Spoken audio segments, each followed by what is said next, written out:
Bonjour à tous, je m'appelle Marine, j'ai 24 ans et je suis née en Ardèche et je fais des études de psychologie à l'université Paul Valéry de Montpellier et en parallèle je suis en service civique à la FEV.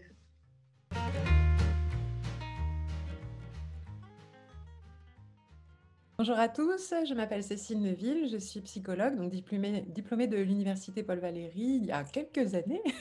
Et entre-temps, voilà, auteure, conférencière et dirigeante d'un centre de formation sur Montpellier et en ligne, donc et plein d'autres projets. Je résumerai en rêveuse entrepreneuse. Voilà, je rêve des choses et je les entreprends.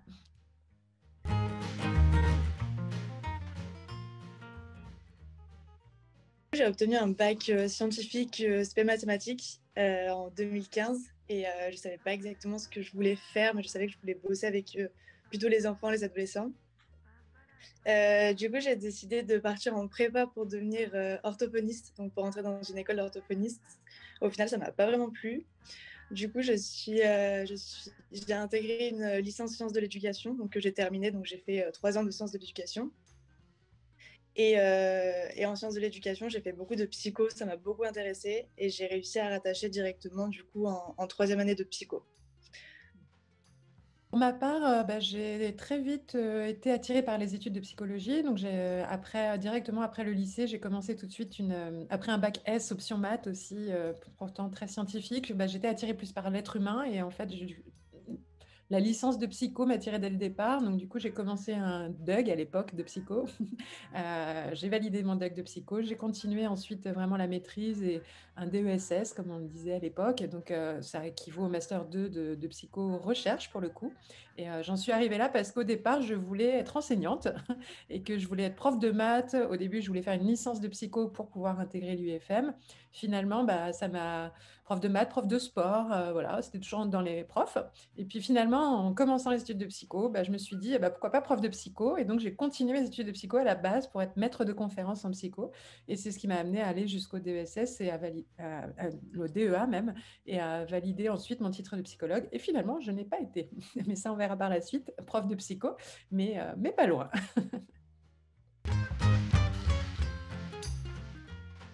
La licence de psycho, elle est assez théorique et assez globale.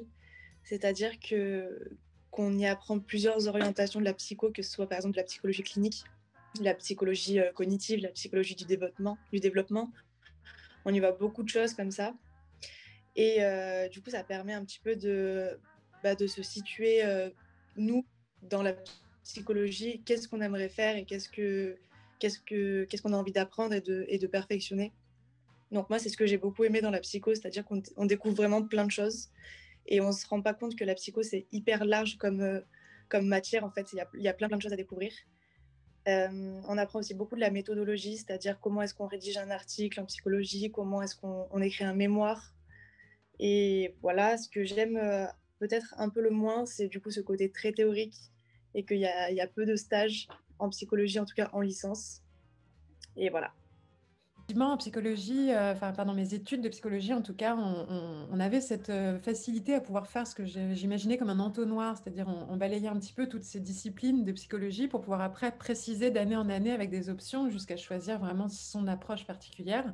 Et moi, j'ai été plutôt orientée il y a le choix plutôt centré sur l'individu, sur le groupe, sur l'institution, sur l'organisation, les entreprises, ou le développement pour l'enfant, etc. Et donc, du coup, moi, j'étais vraiment plus attirée par une orientation plus sociale. Et donc, j'ai choisi vraiment une approche de psychologie sociale.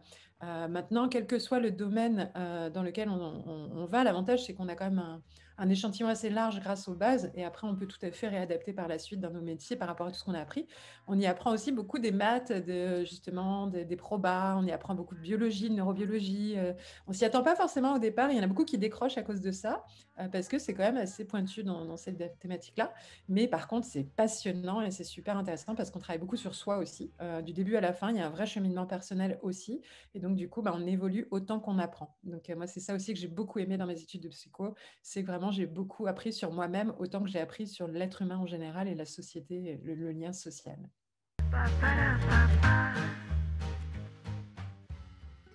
On fait beaucoup un peu la grosse matière de la psycho, c'est un peu la neurophysiologie.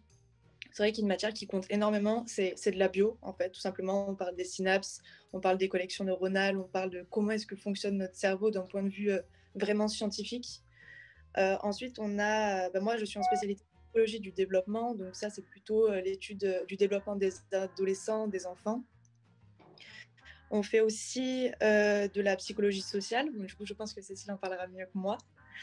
On fait de la psychologie cognitive, on fait de la psychologie clinique. Donc ça, c'est un petit peu l'étude de tout ce qui est problème psychologique d'un point de vue médical. Et voilà. Ah, effectivement, en psychologie sociale, ce qu'on peut par exemple étudier, c'est la dynamique de groupe, c'est les normes sociales, les influences sociales. Donc, on s'intéresse vraiment aux impacts des uns sur les autres en société. Et après, en psychologie cognitive aussi, je me rappelle particulièrement de certains cours qui m'ont plu sur l'apprentissage, la capacité de mémorisation. On découvre vraiment le fonctionnement interne du cerveau en termes de stratégie mentale pour mieux apprendre, comprendre les choses dans la vie. Et donc, c'est aussi très intéressant.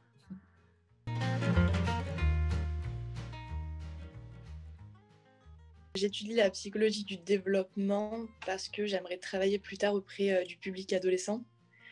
Plus particulièrement encore sur tout ce qui est problématique de cette période, donc l'école, forcément, l'orientation, tout ce qui est conduite à risque.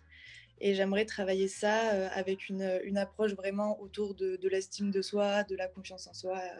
Voilà. Au départ, je voulais terminer mes études de psychologie pour être maître de conférence, donc enseigner à l'université en tant que psychologue, chercheuse et enseignante. Et au final, ayant fait des stages pratiques sur le terrain, j'ai trouvé ça génial. Et donc, j'ai fait notamment, et c'est une des pistes possibles en psychosocial, c'est de l'insertion professionnelle, de l'accompagnement à des demandeurs d'emploi, des bilans de compétences, des activités voilà, dans des associations ou chez Pôle emploi. Voilà, il y a plusieurs possibilités. Mais après, on peut travailler en entreprise, par exemple, dans ces domaines-là. Mais moi, finalement, j'aurais plutôt opté sur d'autres voies et qui sont plutôt une démarche presque plus clinique, plus thérapeutique, coaching. Et après, plein d'autres possibilités en entreprise. On peut faire des conférences, on peut écrire des livres, voilà, il y a beaucoup d'autres pistes possibles. Énormément de psychologues font de la recherche aussi, évidemment. C'est un des gros créneaux des métiers possibles. Et donc ça, c'est pas impossible qu'un jour aussi j'y vienne. Donc comme quoi, c'est jamais... tout est possible en fait. C'est ça qui est chouette, c'est que c'est pas un seul métier, c'est une panoplie d'activités professionnelles possibles. On ne fait pas un métier de psychologue, mais des activités en tant que psychologue. J'aime bien en fait décrire les différentes façons d'accompagner des personnes et notamment dans la partie plus thérapeutique, on va dire, développement de l'être humain ou accompagnement de l'être humain avec une métaphore, la métaphore d'un verre en fait, comme si la personne, selon son état, le verre est plus ou moins rempli d'eau noire ou colorée. Et donc du coup, selon la méthode et l'approche qu'on choisit nous en tant que psychologue, on va se positionner à tel ou tel niveau de remplissage ou de vidage de ce verre. Et donc finalement, tout ce qui va être psychothérapie traditionnelle, donc avec les TCC, alors thérapie cognitivo-comportementale ou avec d'autres thérapies voilà, comme la psychanalyse qui va vider le verre tout doucement, en douceur, mais très profondément. On va vraiment prendre le temps de vider le verre. C'est pour ça que ça peut durer longtemps. On enlève le noir petit à petit. Les thérapies, ce qu'on appelle plutôt brèves, donc si on s'en vers des thérapies brèves, c'est qu'on vide le verre vraiment beaucoup plus rapidement avec des techniques. Alors, je ne vais pas développer plus, mais je donne des noms comme l'hypnose, le FT, le MDR ou la PNL. Voilà, ce sont des techniques qui permettent vraiment de vider le verre assez rapidement et donc de libérer la personne. Voilà, ce sont des techniques de libération des émotions les plus négatives.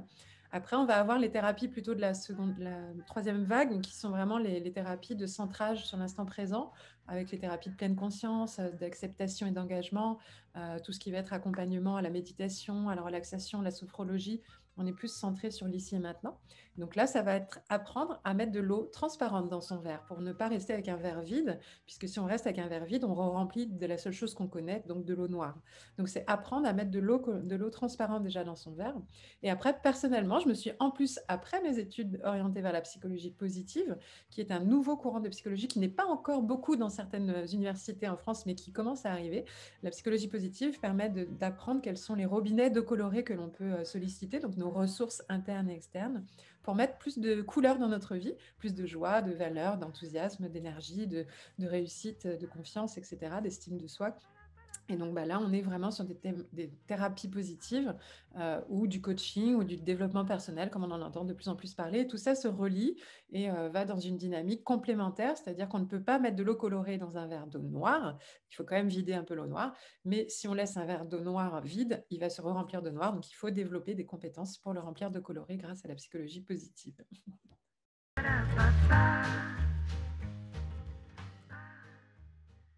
Alors moi, j'ai réalisé et mis en place un gros projet d'éducation à la santé pour des collégiens qui tournait autour de limiter la consommation de stupéfiants.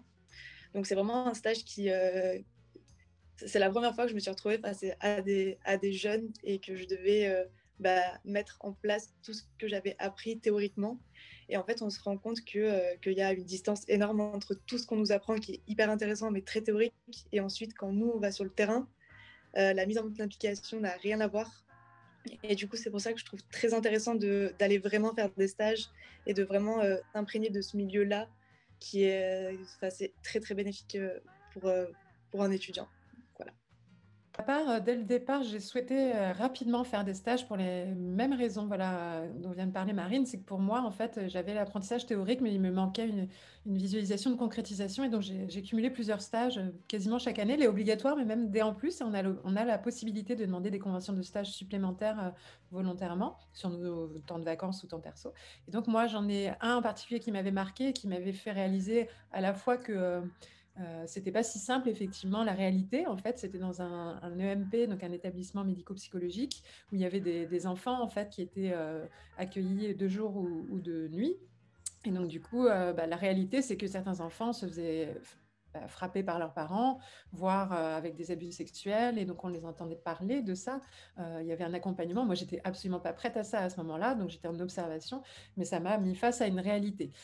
Et à la fois, c'était hyper intéressant parce que ça m'a donné encore plus envie d'apprendre pour mieux les accompagner. Et en même temps, ça m'a aussi permis de faire une sélection de ce que je n'aimais pas, puisque l'institut en lui-même, c'était pas du tout un univers dans lequel je me sentais moi à ma place. Il n'y avait pas assez de liberté, de créativité.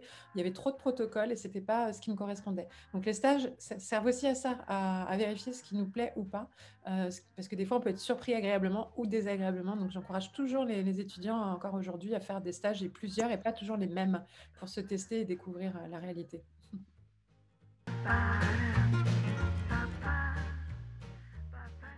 En dehors des études et aussi du début de mon activité professionnelle, j'ai eu une expérience qui m'a vraiment aussi influencée dans mes choix par la suite. Ça a été de participer à une association en tant que bénévole qui s'appelait École du Monde. C'était une association où Isabelle Servant, qui a créé cette association, a fait le tour du monde pour aller étudier les pratiques, les bonnes pratiques dans les écoles publiques et pas privées, qui prenaient en compte le développement de l'enfant dans l'éducation scolaire, en fait, donc dans les écoles publiques. Et j'ai trouvé ça juste passionnant d'aller chercher les bonnes pratiques ailleurs. Et moi qui étais dans une orientation sociale, ça me permettait d'avoir une vision, mais en plus, ça commençait à mettre du lien avec ce que je découvrais à ce moment-là, la psychologie positive, et de se dire qu'une des démarches les plus efficaces aussi pour apprendre sur l'être humain, c'est d'aller étudier ce qui fonctionne. Et donc, dans les autres pays, en allant étudier les bonnes pratiques éducatives, prenant en compte le développement de l'enfant, je trouvais ça hyper inspirant et surtout très efficace et pertinent pour réadapter des pratiques en France qui n'existaient pas et qui ne nécessitaient pas de changer le système scolaire, en fait, puisque ça venait de l'enseignant. Donc moi, ça m'a vraiment influencé dans ma suite, dans ma pratique professionnelle, pour pouvoir aller chercher les bonnes pratiques inspirantes professionnellement en tant que psychologue, mais aussi en tant qu'auteur, en tant que conférencière. Voilà, pour moi, c'est très important et en termes de pratique, voilà, concrète, ça m'a vraiment impactée.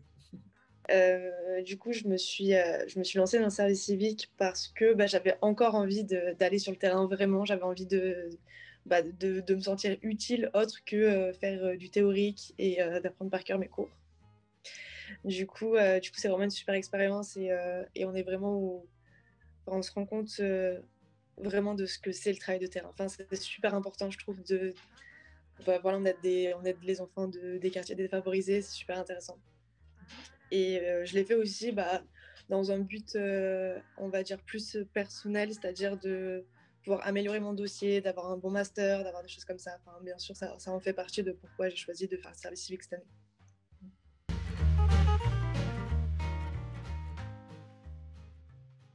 Pour moi, être étudiante à l'université, je pense que la plus grande qualité qu'on doit posséder, c'est être autonome parce que déjà, on est jeune, franchement, on est étudiant. Il faut savoir faire la part des choses entre vivre notre vie d'étudiant, en profiter, mais également garder du temps pour ses études. Et je pense que c'est un peu le plus compliqué. Mais sinon, être étudiant, c'est vraiment génial. On est un peu on est enfin tout seul, on peut faire ce qu'on a envie de faire et en même temps faire des choses passionnantes à l'école. Donc à la sortie du lycée, c'est super intéressant de pouvoir enfin se diriger vers la chose qu'on a envie de faire vraiment et qu'on ne nous a pas imposé en fait.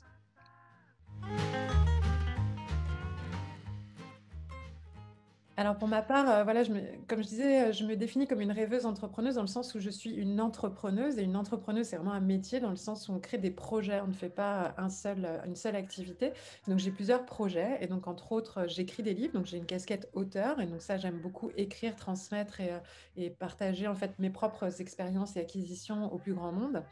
J'ai une casquette aussi formatrice puisque je forme vraiment en formation, d'abord en présentiel et maintenant avec des formations en ligne. Donc, je forme particulièrement des psychologues, des coachs et des thérapeutes, des professionnels de l'accompagnement. Je suis dirigeante de ce centre de formation, donc il y a aussi une casquette dirigeante et c'est encore un autre métier, c'est une autre activité qui consiste vraiment à faire de la gestion, de la communication, du marketing. Donc, il faut savoir aussi que dans la réalité du métier, un psychologue n'est pas que psychologue. Il a souvent plusieurs casquettes comme ça, et notamment ne serait-ce que apprendre à communiquer. Il faut savoir être communicant, il faut savoir faire de la comptabilité, de l'administratif. Donc, j'ai un peu toutes ces casquettes-là en réalité sur le terrain. Et puis après, je fais aussi des blogs. Donc, j'écris des blogs pour développer des communautés. Donc, je suis community manager. Donc, vous voyez, il y a vraiment énormément de métiers possibles. J'anime un réseau de professionnels aussi, donc ça j'aime beaucoup mettre en lien les autres professionnels entre eux pour favoriser la collaboration entre nous. Voilà, donc globalement, ce qu'il faut retenir, c'est que l'idée c'est de savoir avant tout s'organiser. Moi, ce qui m'aide, c'est que j'ai cette capacité à bien gérer mon temps. Et donc par exemple, sur une semaine, je vais avoir 2 jours consacrés vraiment au centre de formation et donc à la gestion et à la formation en elle-même, où là je suis vraiment dans une casquette très particulière avec une équipe particulière, des collègues particuliers. Et je vais avoir une journée dédiée à l'écriture. J'aime bien avoir ma petite bulle où là, je suis vraiment seule chez moi, où j'écris et je me concentre pour écrire à la fois mes livres ou mes blogs. Et puis après, j'ai 2 jours où je suis plus dans la créativité. Je vais créer des contenus en ligne, des programmes de coaching en ligne, par exemple, ou des journées présentielles. Enfin voilà, je m'éclate, je m'amuse. Là, c'est un petit peu mes journées où je suis créatrice, justement, et c'est vraiment un vrai plaisir pour moi. Ça aussi, pour moi, ça fait partie des vrais avantages de ces métiers. C'est qu'en tant que psychologue, on a vraiment carte blanche sur tous les possibles. Donc, c'est à nous d'être créatifs ou alors de suivre le mouvement d'autres aussi. Moi, j'ai beaucoup de gens qui me suivent et qui adorent ça aussi, être dans des énergies collaboratives. En termes d'approche, en fait, de façon transversale, hein, dans toutes ces activités, finalement, je repose beaucoup toutes mes méthodes sur la psychologie positive, que je n'ai donc pas appris à l'université, mais après, en autonomie, par des conférences, des stages, des livres, des petites formations professionnelles. Donc, la psychologie positive, c'est la science qui s'intéresse au fonctionnement humain et non plus au dysfonctionnement, c'est-à-dire vraiment pourquoi des couples sont heureux et durables, pourquoi des enfants sont bons à l'école et épanouis à l'école, pourquoi des entreprises sont performantes et efficaces et les salariés sont épanouis et quels sont les points communs. Donc, on étudie tout ça et on en extrait des méthodes à réappliquer, à réinjecter dans la réalité du quotidien des gens. Donc, ça, c'est vraiment ce qui me plaît. Donc, dans mes livres, je partage des techniques de psychologie positive, notamment pour les enfants, par exemple, l'éducation positive, mais aussi pour les couples, pour l'entreprise, comment être épanoui au travail, etc. En formation, je transmets comment intégrer la psychologie positive en thérapie, en coaching pour les professionnels. Et après, je vais aussi partager d'autres méthodes que j'ai apprises qui sont intéressantes, qui sont plutôt liées à l'intelligence émotionnelle, donc la gestion des émotions, l'analyse transactionnelle qui est l'analyse de la communication ou la communication non violente aussi, la PNL qui est la programmation neurolinguistique. Donc toutes ces méthodes-là vont toutes dans un même sens, c'est qui est vers une sorte de développement de soi, donc vers du développement personnel ou de l'accomplissement personnel, vers une meilleure estime de soi. Donc j'accompagne les gens en résumé à être plus heureux. C'est comme ça que je définis finalement ma mission quelque part derrière tout ça. Et je l'assume totalement, ce qui n'était pas le cas au départ, hein. Ça paraissait un peu bisounours quand je disais ça au début. Maintenant, non, ça y est, c'est OK. J'aime aider les gens à être plus heureux dans leur vie et c'est vraiment pour ça que je fais tout ça. Et la psychologie positive, c'est le moyen. Et les supports, ce sont les formations et les livres. Mis à part les petits jobs d'étudiant juste pour, manger pendant mes études, qui n'avaient rien à voir, à partir du moment où j'ai eu mon diplôme, en fait, j'ai exercé dans plusieurs petits métiers, en entreprise, on va dire, même association. Donc j'ai fait de l'accompagnement au bilan de compétences et de l'accompagnement à l'insertion professionnelle. C'était vraiment intéressant de me mettre en situation d'entretien individuel et d'animation de groupe. Donc là, j'ai vraiment eu mes premières expériences concrètes, mais dans un cadre, voilà, où j'avais, des liens, des partenaires, des obligations, des comptes rendus et cetera. Et puis après, j'ai voulu m'orienter vers les adolescents, les jeunes en particulier, parce que pour moi, c'était là qu'il fallait aller au début pour former quelque part les futurs adultes épanouis. Et donc, j'ai travaillé au CRIJ, qui est le Centre régional d'information jeunesse, où là, j'ai vraiment développé beaucoup de créativité. On m'a laissé carte blanche. J'ai été chargée de mission, psychologue, mais chargée de mission, pour développer des prestations pour aider les jeunes à trouver leur place dans la société, en fait. Et donc là, j'ai pu créer des journées, des stages, des formations, mais aussi du réseau. J'ai commencé à développer un réseau des points information jeunesse. Et je me suis découvert voilà, une passion pour le fait de créer des réseaux, ce qui m'a aujourd'hui permis de créer des réseaux. Donc à chaque expérience, j'ai acquis des compétences qui m'ont servi à être ce que je suis aujourd'hui. Et si j'avais une troisième expérience à partager, c'est quand même mon activité en libéral, en cabinet, puisque suite à ça, j'ai aussi travaillé en ligne. Alors c'est vrai qu'on n'en parle pas beaucoup. Alors je suis une toute petite aparté rapide, mais il y a énormément de possibilités d'exercer en ligne aussi aujourd'hui. J'ai été d'abord experte psychologue dans une communauté où j'étais payée pour rédiger des dossiers, animer des forums et des choses comme ça. J'ai été aussi experte dans d'autres communautés ou d'autres programmes en ligne pour faire des webinaires, pour répondre à des questions, pour suivre des personnes et les encourager dans leur démarche de minceur, dans leur démarche de confiance en soi, etc. Donc il y a vraiment voilà, plusieurs activités professionnelles, encore une fois, possibles. Et voilà les différents métiers qui m'ont amené à faire ce que je fais aujourd'hui, des étapes qui, à chaque fois, m'ont apporté un élément de plus, une pièce du plus à mon puzzle, qui continue à se construire petit à petit. Et je ne sais pas jusqu'où j'irai, dans quelle direction, mais pour moi, c'est une évolution permanente.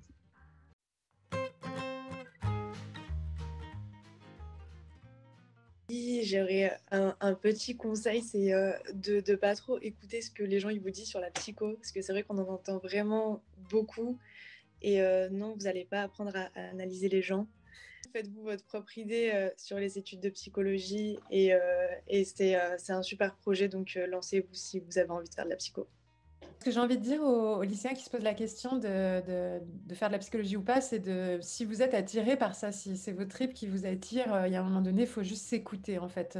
Effectivement, on entend tout et n'importe quoi et soit c'est trop dur, soit il n'y a pas de débouché, soit voilà, on passe son temps à analyser les gens. Non, c'est vrai, effectivement, on n'est pas dans cette démarche-là, on est vraiment sur un processus beaucoup plus long, beaucoup plus large, beaucoup plus passionnant. Et puis après, il y a plein de possibilités de dévier par la suite aussi, ce n'est qu'un début. Donc, pour moi, la première chose, ce serait de s'écouter soi, d'écouter son envie, surtout si vous êtes quelqu'un qui aimait être avec les autres, discuter avec les autres, vous intéresser aux autres. Si vous êtes intéressé par les autres en général et qu'on vous dit ah, tu sais bien écouter tout ça, c'est souvent des choses qu'on entend très souvent chez tous les étudiants de psycho. Donc, c'est un point commun qu'on a un peu tous. Donc, vous serez les bienvenus. Voilà.